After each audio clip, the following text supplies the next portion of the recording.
Curtis. Yes, good morning, Mechanicsville. We thank God for another day He's made for us. Yes, good morning.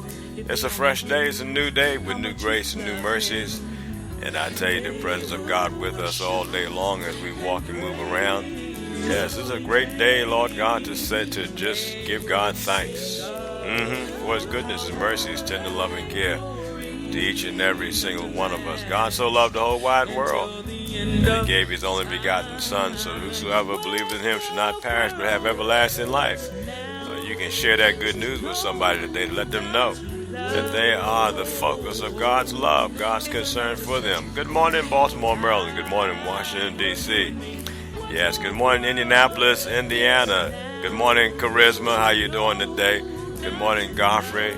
Good morning, Juanita. Good morning, the rest of the saints out there in Indianapolis. We thank God for you. Good morning, Redmond, Washington. Good morning, San Diego, California. Yes, good morning, Sewell, New Jersey. Yes, Wilmington, Delaware. Yes, it's time to get up and move around. Thank God for you. It's another great day, another great day, another great day. Good morning, Gloria and Jeannie. Yes, to know God's love, it does something on the inside of you and on the inside of me. When we embrace the fact that we are loved by the Almighty, yes, He loves us. Yes, He does.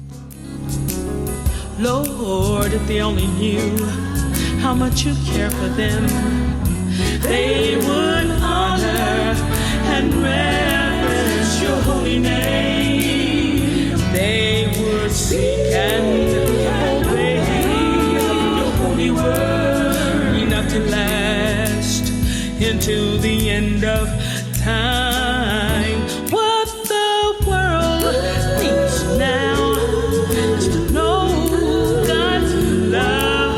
Oh, it'll make you treat your brother right, love your enemy. What the world needs now is to know God's love. Oh, no, not just for some, but for everyone.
Beautiful love, yes, that God has for you and for me. You know that we're not talking about human L-O-V-E. We're talking about divine love. It's agape love. It's God's love that has no strings attached whatsoever for you and for me. And what a great day, wonderful day today is. It's a marvelous day. It's a great day to give God thanks for the community that you live in, for your neighborhood, for the street, for wherever you're at, to just give God thanks and praise for every person that is there. Because always keep this in mind, that God loves the whole wide world. You'll never meet a person today or tomorrow or even next week or next month that God hates, that He does not love and has concerns about and concerns for. And so you'll always meet someone. You won't meet anybody who doesn't fit into that part of the whole wide world. God so loved the world that He gave His only begotten Son. And so every person that you'll come in contact with, they are loved of God. And I tell you, it's great news when persons hear that and receive the fact that God loves them. It's a strange thing that happens to us, that we run from the love of God. We run from Him, fearful of Him, because we have the wrong ideas about who He is and what He's like, and then many persons don't even believe He exists whatsoever, even though there's a preponderance of evidence all around them. But if you can't see it, you don't come to that conclusion that there must be a God. There is a God. And so God gives you and I the opportunity in working with Him and laboring with Him and yielding to Him, allowing Him to speak through us and to live through us in such a way that those around us can come to know and to understand that, yes, despite it all, that God does, in fact, love you, and He loves me. He loves each and every single one of us. Yes, He does. Yes, He does. Yes, He does. Yeah, we've been looking at Psalms 119 for some time, and this morning I just wanted to shift a little bit. I believe the Lord wants us to share a little bit different this morning. It's in Mark chapter 4, and really wanted to just spend a little bit of time considering the kind of confidence and trust and faith that our Lord had in God His Father. And the reason why I'm bringing this to our attention is that this is something for you and I to embrace and to grab hold of. We live in a time when there's such stress and pressure everywhere, that there's so many persons living under stress, and as a result of that, all kinds of health issues arise as a result of just being under a lot of pressure and under a lot of stress. I know for myself, did not realize the stress that I have been going through for some time. Didn't even know it, but didn't even know what it was.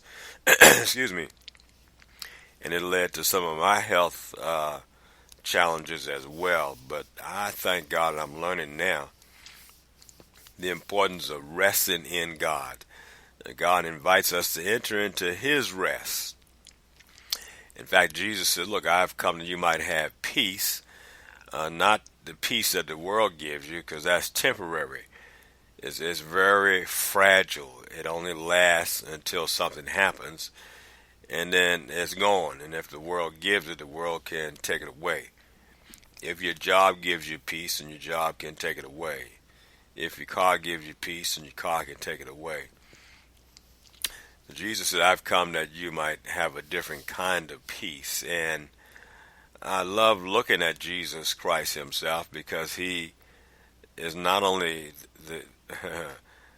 a teacher by His own lifestyle and whatnot, but because you and I are joined together with Him and we are co-heirs with Him, His peace is your peace and my peace. We don't have to try to work up our own peace or to somehow or another achieve our own peace, but rather we can enter into His peace. In fact, God invites us to enter into His rest. There's a tremendous story about the Israelites when they first came out of captivity and crossed the Red Sea, and then for the next 40 years or so spent time wandering around the wilderness, and a whole generation passed.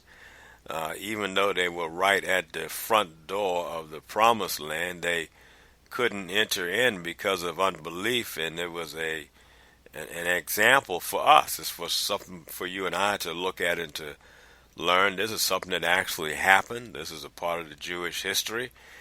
So it's real. It's not a made-up story just to have a teaching lesson in it, but rather it is the experience, it is life, it is history, it's actually what happened, and what happened can be used to teach us so that that same thing doesn't happen to us. Unfortunately, it happens to a great deal of people, just like it did to them. Only Joshua and Caleb, out of the millions of people that left Egypt and went into the wilderness, only Joshua and Caleb actually entered in to the promised land. Just them. They were the only ones that entered into this rest of God. And so I wanted to share with you that this is something that unbelief can prevent you from experiencing. In fact, the only way that you and I can enter into God's rest, the only way that you can leave your stress behind and move into a stress-free, a worry-free lifestyle existence is for us to do it by faith, to walk by faith, and then to continue to stay in it by faith, to not be in it one day and move back out the next day, but to enter in. This is where fellowship among believers, I believe, is so vastly important, that we encourage one another to walk by faith and not by sight. In this episode, we find in Mark chapter 4 concerns Jesus and his disciples, those men that he had chosen that was spending time with him, that he was teaching not only by what he said, but more importantly by what he did. And here's a great lesson that he speaks to them.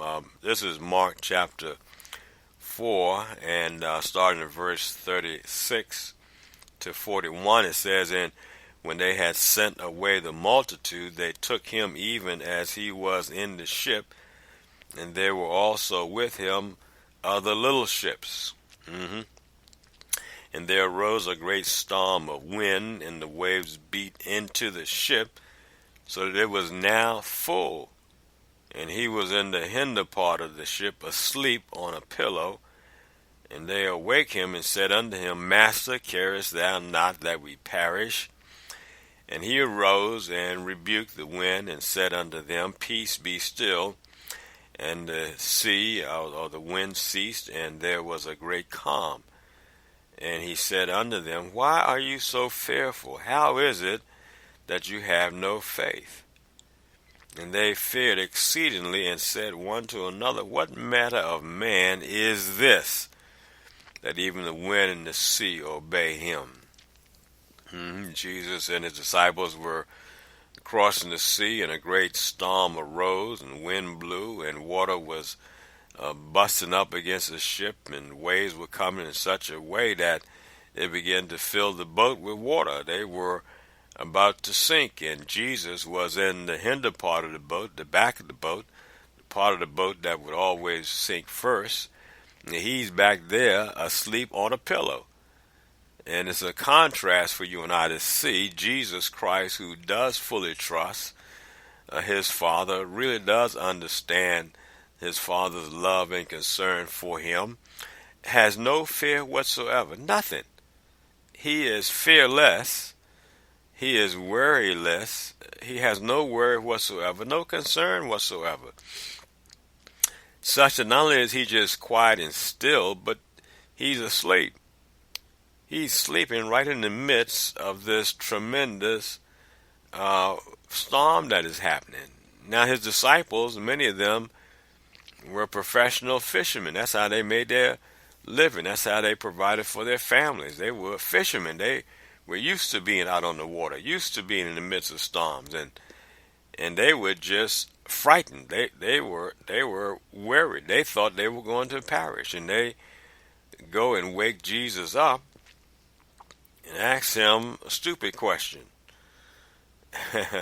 He says, Master, carest thou not that we perish? Don't you have any concern that we're about ready to die, that we are about ready to drown? He said, what's wrong with you, so to speak? Don't you care? Aren't you concerned at all? And of course, the answer, no, I'm not concerned, because I know who I'm trusting. I know whose life my hand is in. I also know that I'm here for a purpose, and he's not taking me out of here. I'm not leaving until my purpose has been fulfilled. And so we see these professional seasoned fishermen scared, thinking that they're about ready to perish, and Jesus, who is a carpenter's helper, who does not make his living on the water, but rather on land, he is asleep. What's the difference?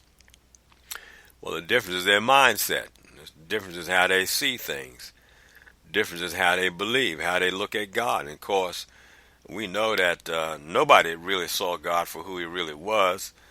Jesus earlier in another gospel in Matthew said, why are you anxious and hungry and, and concerned about what you're going to eat and what you're going to wear and that sort of thing. Look at the birds. They don't have any storehouses. They don't tithe. They don't sow. They don't reap. They don't do any of that. But yet your Father takes care of them. What's wrong with you? How come you don't at least why don't you have the same kind of perception that these birds do? These birds are not stressed and worried whatsoever. They don't have high blood pressure. They don't have any of those diseases at all that come with worrying and being stressed and that sort of thing. What's wrong with you? You ought to know better since you are his offspring. You're his children. Don't you know who your daddy is? And of course, the astounding answer is that no. No, they don't. And the astounding answer for you and for me many times is that we don't either really understand the concept. In fact, not the concept, but the fact of God's great love that he has for you and for me. So we worry and we stress and we press. And so we got to figure we got to do all this stuff. We got to run around with like our heads are cut off. We're so busy doing this and busy doing that we don't have time to even rest. So here Jesus is in the hinder part of the ship. And what's he doing? Yeah, he's sleeping. Yes, he's sleeping. He rises up and he rebukes the wind and says unto the sea, peace be still, and the wind ceased, and there was a great calm. And then he said to them, why are you so fearful? Yes, I wonder if God would say that. In fact, I know he would say that to us at different times. If Jesus were staying with you, if he was watching you, if he was living with you, if he were in some of your situations and circumstances with you. In fact, he is. Just like he was in this circumstance. He wasn't absent from them. He was right there in the midst with them. He was right there in the boat, in the hinder part of the boat, the part of the boat that would sink first. So he's right there. He's right there in your storm. He's right there in the midst with you. He says, why are you so fearful? How is it that you have no faith? I mean, what? How did that happen? How is it that you don't have any confidence, any trust in God? I know you go to church. Yeah, I know you do all that stuff. In fact, just like these guys did, they were going to the synagogue. They were raised up in the Jewish tradition. He says, how is it that you don't have any faith? The same can be said about many parents. Yeah, you go to church, you go to Bible study, and you read your word, and you do all that, but why is it that you don't have no faith? Why is it that your faith is so weak, so small? Why is it that you're so fearful? Is what Jesus is saying to them. And as I look at this, I said, Lord, I want to have that Jesus in the back of the boat kind of faith.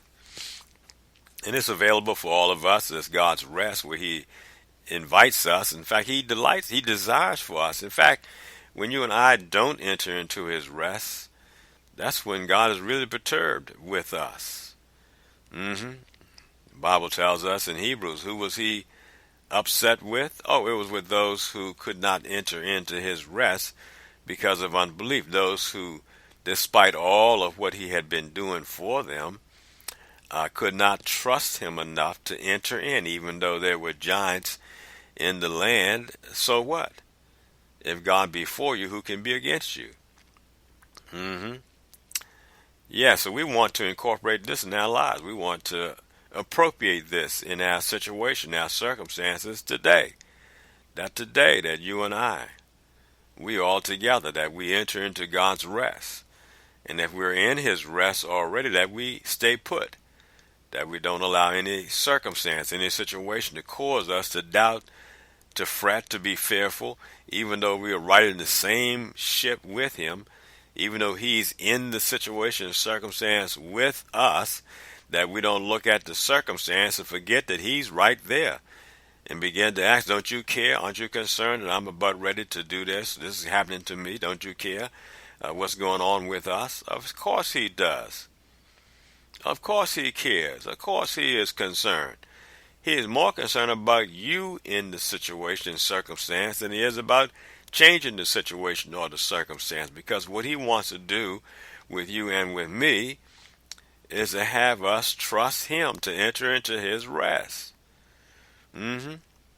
Even as he speaks to the sea and to the wind, as he rebukes it, he says peace. Speaks to the storm and says to the storm, settle down. Peace. Yes, and that's what God would say to you if he was to rebuke you. That's what a mature saint would say to you if they were to call you in check, to say, hey, peace, be still. Why are you all excited? In fact, David had to speak to himself. Oh, soul, what's wrong with you? Why are you so in turbulence? Be still. Sometimes you have to talk to yourself. Sometimes you have to rebuke yourself. You have to rebuke your flesh. And say, wait a minute, you know better than that. You know Dad provides for us, that he looks out for us. Don't even entertain a wild, stupid thought like, does he care?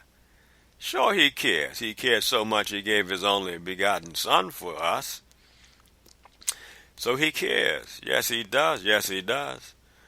It's amazing. It goes at last verse 41, and they feared exceedingly and said one to another, what manner of man is this, that even the wind and the sea obey him? They missed the point.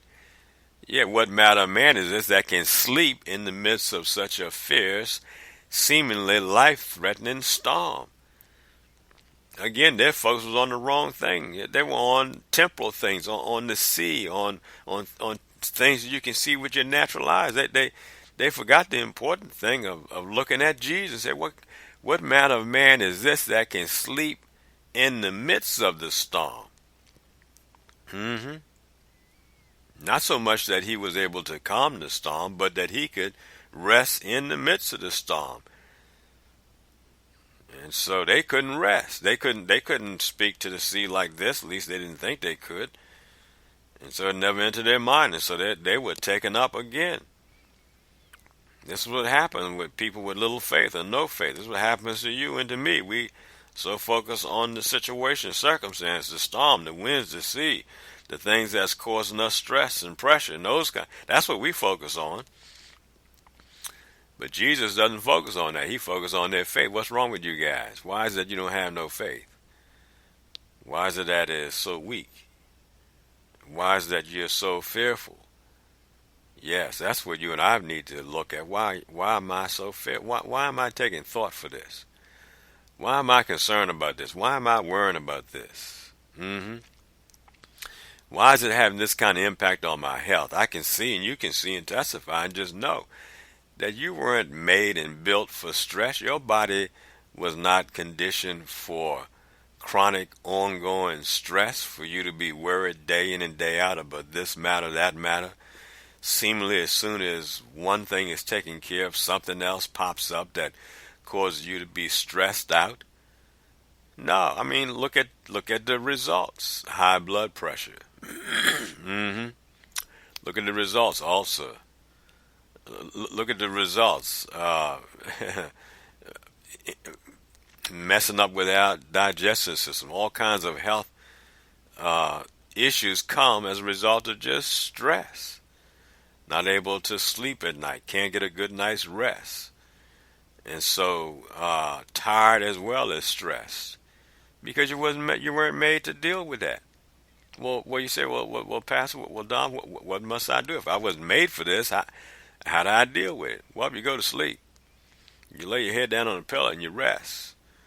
You walk in faith. You believe God. You enter into his rest. In fact, the Bible says labor to enter into the rest of God. In other words, if you want to focus on something, focus on this. Entering into his rest.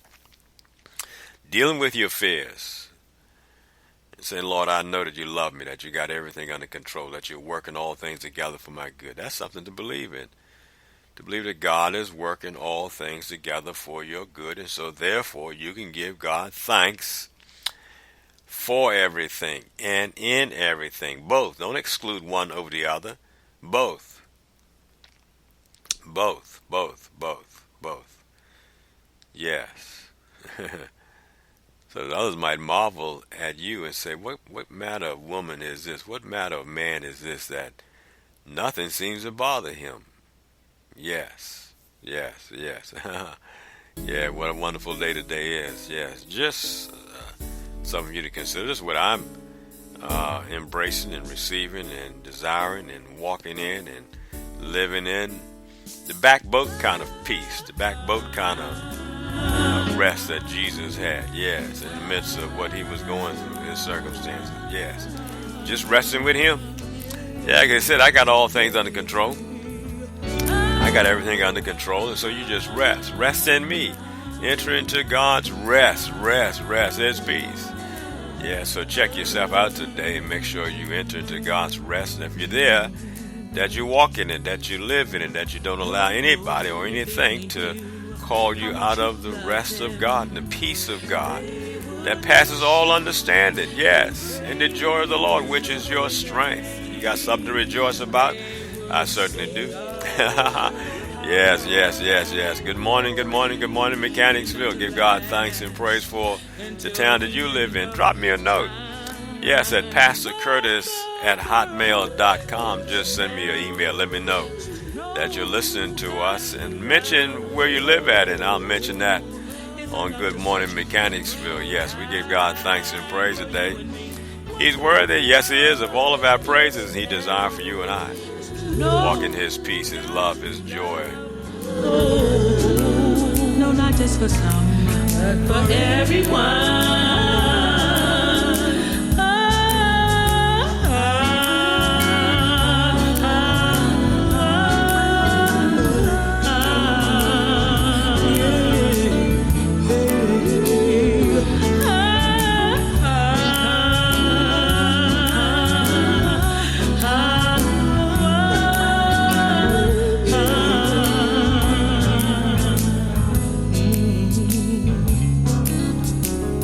Lord, if they only knew how much you care for them, they would honor and reverence your holy name. They would seek and obey your holy word, enough to last into the end of time. What the world needs now is to know you treat your brother right, love your enemy. What the world needs now is to know God's love. No, not just for some, but for everyone.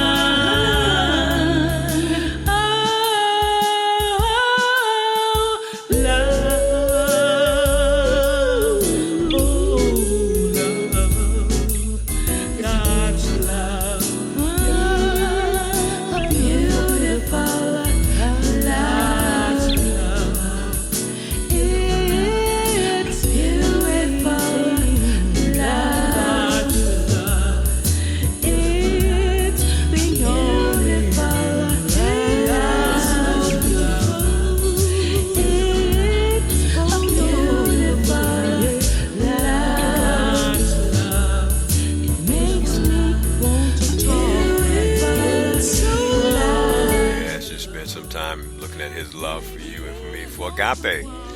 Yeah, you'll discover it's a beautiful situation, beautiful place for you to live in, beautiful place, thing for you to embrace, to rejoice in, to receive God's love for you and for me. It'll make a big difference in your life. Yes, it will. It's a beautiful, beautiful, beautiful love.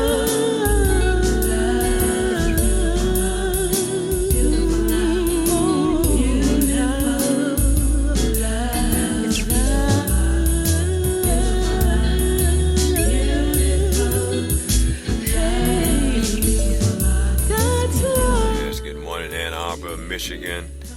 Yes, we thank God for you this morning. Thank God for France, for Canada, for other countries where persons are residing this morning and listening to Good Morning Mechanicsville. We just give God thanks and praise for this great technology he has made available to us. And again, if you're in the Waldorf area, feel free to come on past and visit us. We're at 3413 Golf, that's spelled Gough Drive. Right there in the heart of Waldorf, Maryland. We get together on Sunday mornings at 10:30 for a great time of fellowship together. And we have a fantastic adult Sunday school class, that great discussion group that they have. We have two great, marvelous teachers that teach it together. Larry Holton, and Marvin Jeffcoat. Come through sometime and visit us. It's open to anybody. So whosoever will can just freely come by. And we just give God thanks and praise. We also do some community outreach in some of the areas in that community as well. But let's give God thanks and praise for another day. Good morning, Mechanicsville. Thank the budget today. Got you on my mind. Talk to you tomorrow.